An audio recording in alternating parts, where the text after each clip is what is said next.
Hello, it's Vocal Senpai, and this is a series in which every chapter of the whole NCERT Biology book of 11th and 12th class will be covered in audiobook format.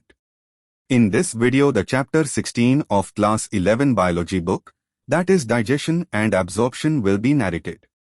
So, sit back, relax, and let's listen and learn. Chapter 16. Digestion and Absorption.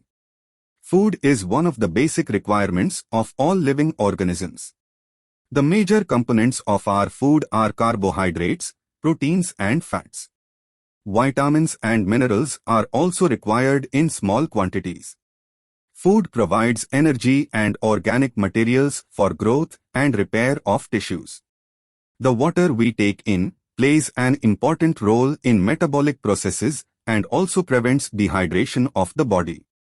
Biomacromolecules in food cannot be utilized by our body in their original form. They have to be broken down and converted into simple substances in the digestive system. This process of conversion of complex food substances to simple absorbable forms is called digestion and is carried out by our digestive system by mechanical and biochemical methods. General organization of the human digestive system is shown in figure 16.1. Digestive system. The human digestive system consists of the alimentary canal and the associated glands. Alimentary canal.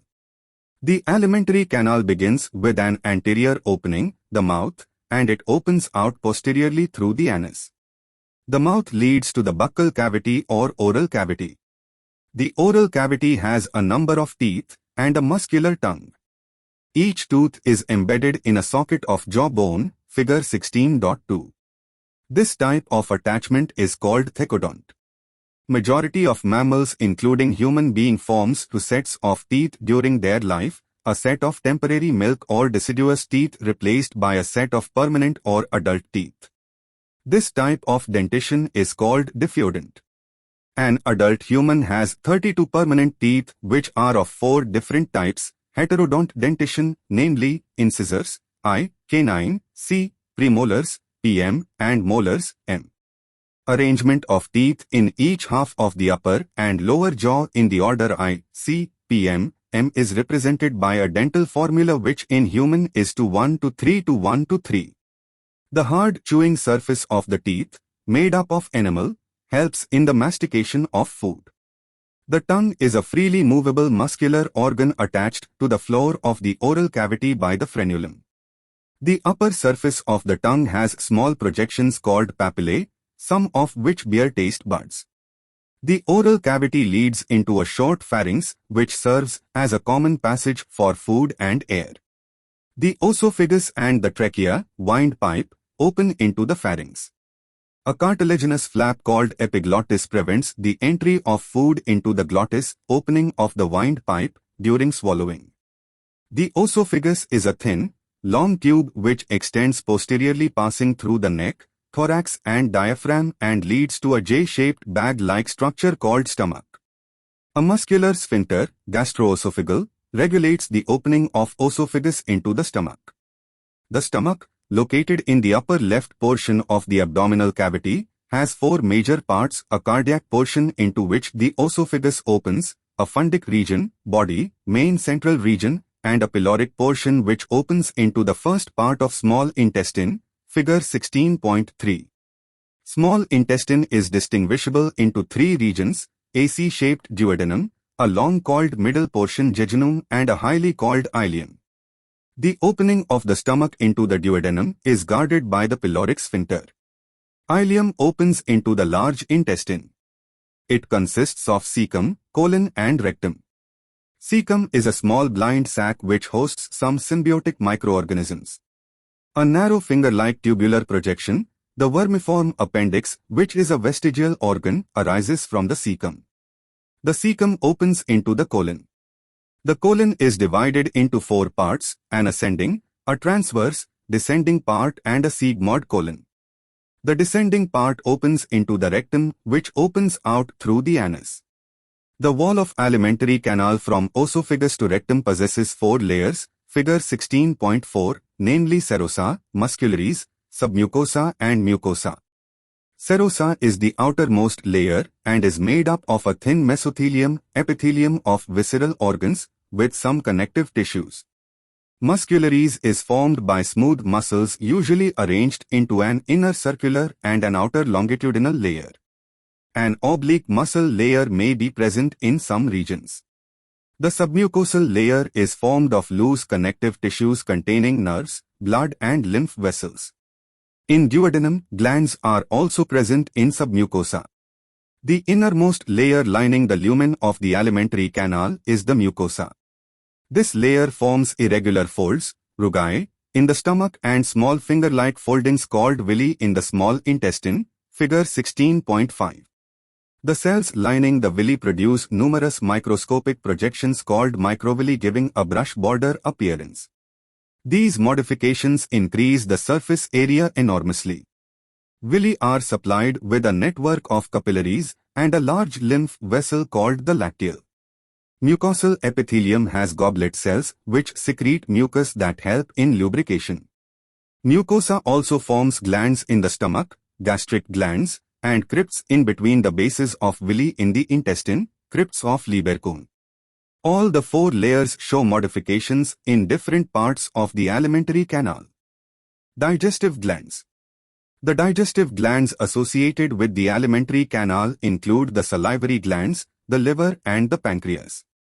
Saliva is mainly produced by three pairs of salivary glands, the parotids, cheek, the submaxillary submandibular, lower jaw, and the sublinguals, below the tongue.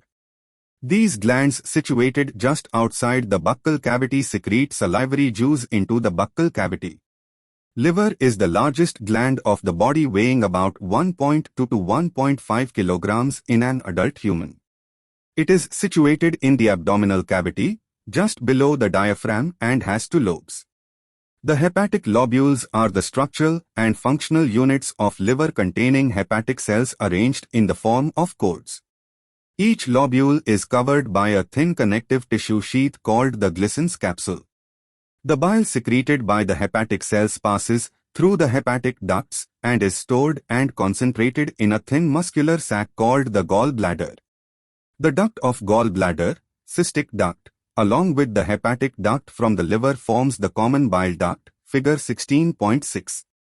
The bile duct and the pancreatic duct open together into the duodenum as the common hepatopancreatic duct, which is guarded by a sphincter called the sphincter of Oddi. The pancreas is a compound, both exocrine and endocrine, elongated organ situated between the limbs of the C-shaped duodenum. The exocrine portion secretes an alkaline pancreatic juice containing enzymes, and the endocrine portion secretes hormones, insulin and glucagon. Digestion of food. The process of digestion is accomplished by mechanical and chemical processes. The buccal cavity performs two major functions: mastication of food and facilitation of swallowing. The teeth and the tongue with the help of saliva masticate and mix up the food thoroughly. Mucus in saliva helps in lubricating and adhering the masticated food particles into a bolus. The bolus is then conveyed into the pharynx and then into the esophagus by swallowing or deglutition. The bolus further passes down through the esophagus by successive waves of muscular contractions called peristalsis.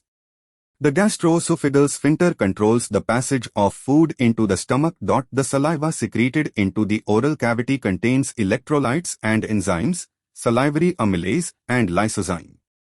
The chemical process of digestion is initiated in the oral cavity by the hydrolytic action of the carbohydrate splitting enzyme, the salivary amylase. About 30% of starch is hydrolyzed here by this enzyme, optimum pH 6.8, into a disaccharide, maltose.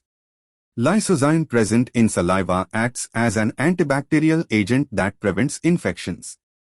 The mucosa of stomach has gastric glands. Gastric glands have three major types of cells, namely: I. Mucous neck cells which secrete mucus. 2. Peptic or chief cells which secrete the proenzyme pepsinogen, and 3. Parietal or oxyntic cells which secrete HCl and intrinsic factor essential for absorption of vitamin B12. The stomach stores the food for 4 to 5 hours.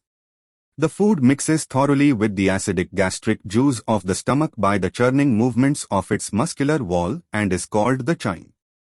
The proenzyme pepsinogen, on exposure to hydrochloric acid, gets converted into the active enzyme pepsin, the proteolytic enzyme of the stomach. Pepsin converts proteins into proteoses and peptones, peptides. The mucus and bicarbonates present in the gastric juice play an important role in lubrication and protection of the mucosal epithelium from excoriation by the highly concentrated hydrochloric acid. HCl provides the acidic pH, pH 1.8, optimal for pepsins. Renin is a proteolytic enzyme found in gastric juice of infants, which helps in the digestion of milk proteins.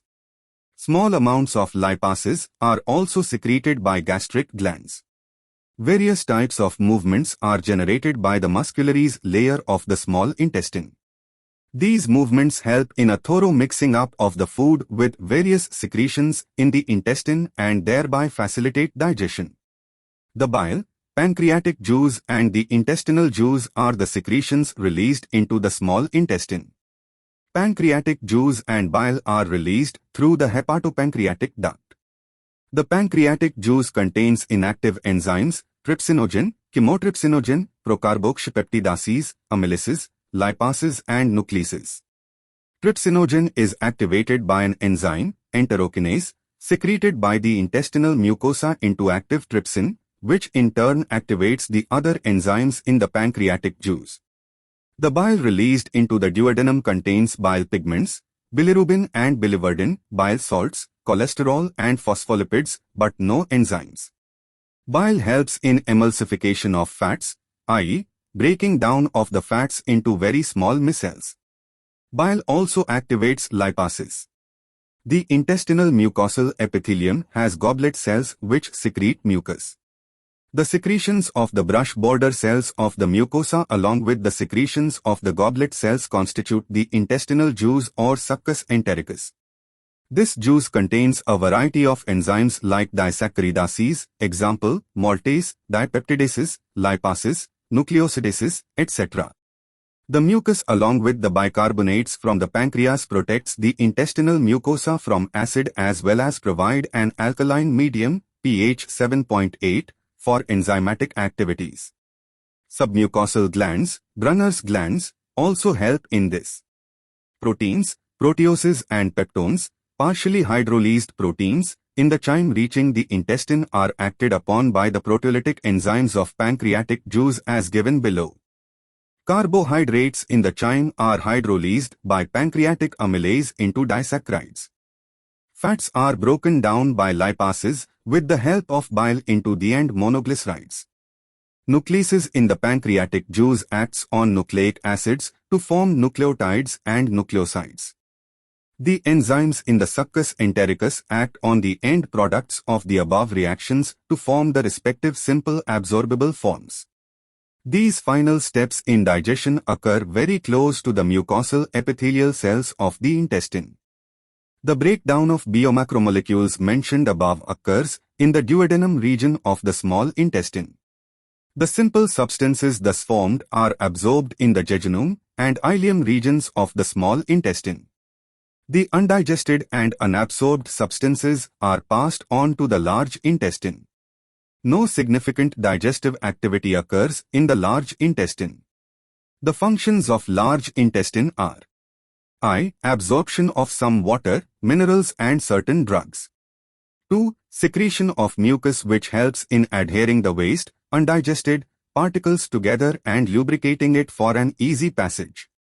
The undigested, unabsorbed substance is called feces enters into the cecum of the large intestine through ileocecal valve, which prevents the backflow of the fecal matter.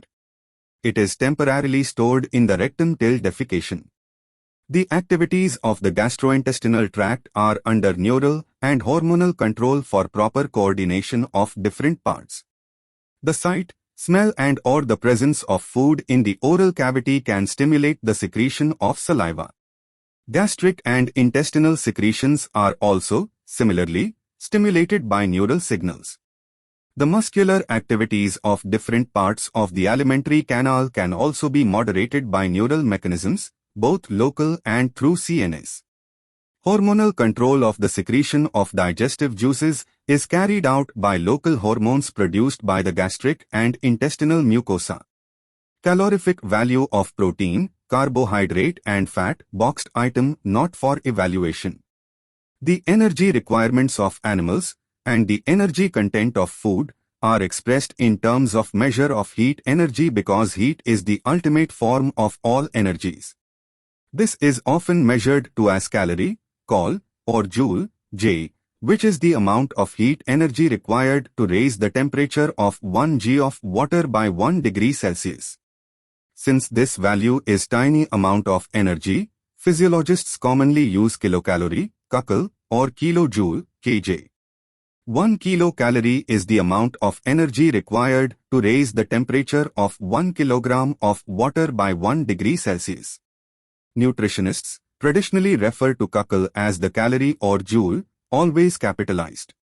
The amount of heat liberated from complete combustion of 1 g food in a bomb calorimeter, a closed metal chamber filled with O2, is its gross calorific or gross energy value. The actual amount of energy combustion of 1 g of food is the physiologic value of food. Gross calorific values of carbohydrates, proteins and fats are 4.1 kilocalories per g, 5.65 kilocalories per g and 9.45 kilocalories per g, respectively, whereas their physiologic values are 4.0 kilocalories per g, 4.0 kilocalories per g and 9.0 kilocalories per g, respectively. Absorption of digested products. Absorption is the process by which the end products of digestion pass through the intestinal mucosa into the blood or lymph. It is carried out by passive, active or facilitated transport mechanisms. Small amounts of monosaccharides like glucose, amino acids and some electrolytes like chloride ions are generally absorbed by simple diffusion. The passage of these substances into the blood depends upon the concentration gradients. However, some substances like glucose and amino acids are absorbed with the help of carrier proteins. This mechanism is called the facilitated transport. Transport of water depends upon the osmotic gradient. Active transport occurs against the concentration gradient and hence requires energy. Various nutrients like amino acids, monosaccharides like glucose, electrolytes like Na+ are absorbed into the blood by this mechanism. Fatty acids and glycerol being insoluble cannot be absorbed into the blood. They are first incorporated into small droplets called micelles, which move into the intestinal mucosa.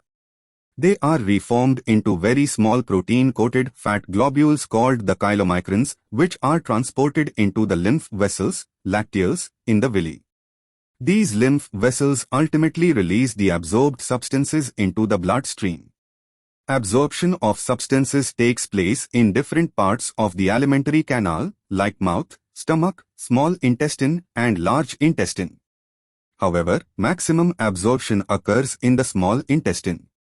A summary of absorption, sites of absorption, and substances absorbed is given in Table 16.1. The absorbed substances finally reach the tissues which utilize them for their activities. This process is called assimilation. The digestive wastes, solidified into coherent phases in the rectum, initiate a neural reflex causing an urge or desire for its removal. The ejection of feces to the outside through the anal opening, defecation, is a voluntary process and is carried out by a mass peristaltic movement. Disorders of digestive system. The inflammation of the intestinal tract is the most common ailment due to bacterial or viral infections. The infections are also caused by the parasites of the intestine like tapeworm, roundworm, threadworm, hookworm, pinworm, etc. Jaundice. The liver is affected, skin and eyes turn yellow due to the deposit of bile pigments. Vomiting. It is the ejection of stomach contents through the mouth. This reflex action is controlled by the vomit center in the medulla. A feeling of nausea precedes vomiting. Diarrhea. The abnormal frequency of bowel movement and increased liquidity of the fecal discharge is known as diarrhea. It reduces the absorption of food. Constipation. In constipation, the feces are retained within the colon as the bowel movements occur irregularly. Indigestion. In this condition, the food is not properly digested, leading to a feeling of fullness. The causes of indigestion are inadequate enzyme secretion, anxiety, food poisoning, overeating, and spicy food. PM. Dietary deficiencies of proteins and total food calories are widespread in many underdeveloped countries of South and Southeast Asia, South America, and West and Central Africa. Protein energy malnutrition, PEM, may affect large sections of the population during drought, famine, and political turmoil.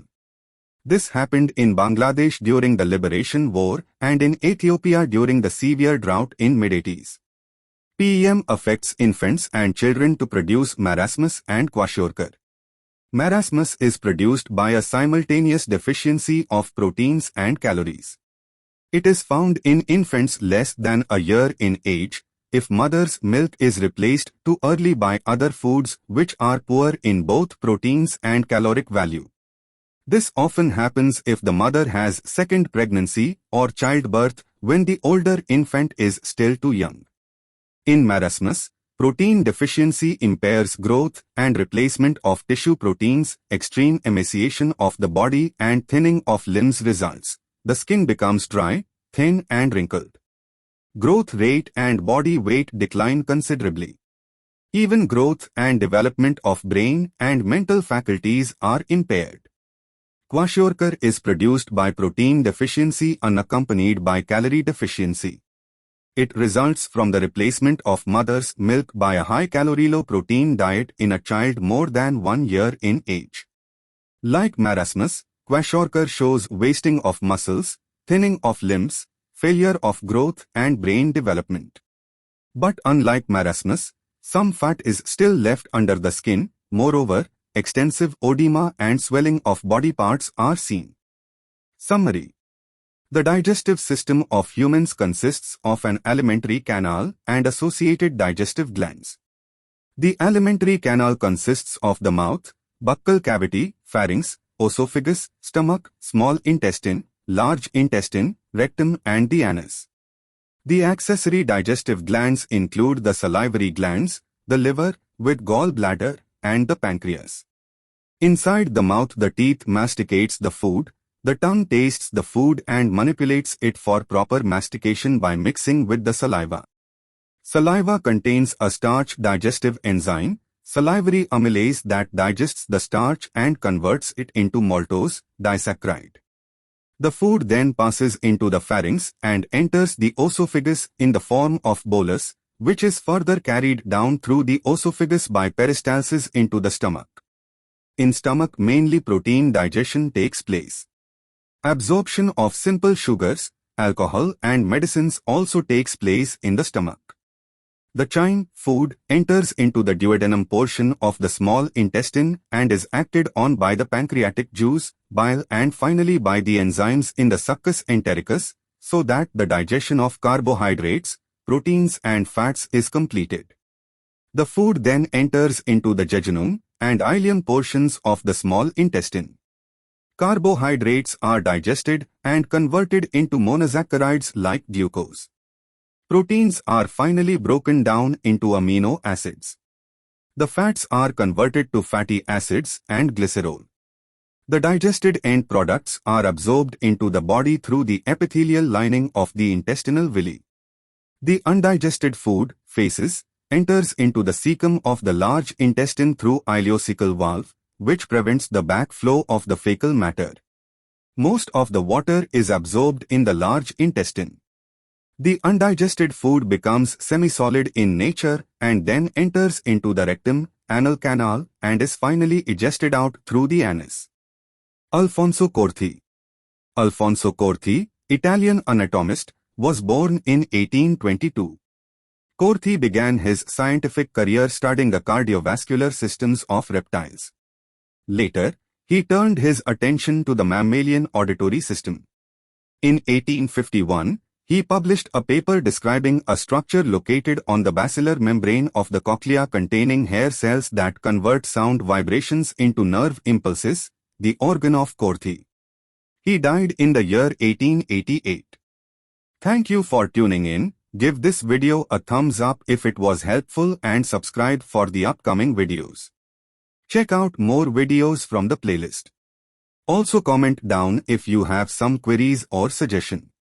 तेज नहीं ज्यादा भाग बेटा ये marathon है race नहीं समझा बात मैं राइम में एडवाइस दे रहा लाइफ चेंजिंग डिग्री नहीं थी डेडिकेशन से लाइफ चेंज हुई दिख रही नहीं थी जो चीजें वो अब है नजर में मेरा क्या बनता म्यूजिक छोड़ देता अगर मैं बांट दूं तो भी बचे मुझे 7 फिगर्स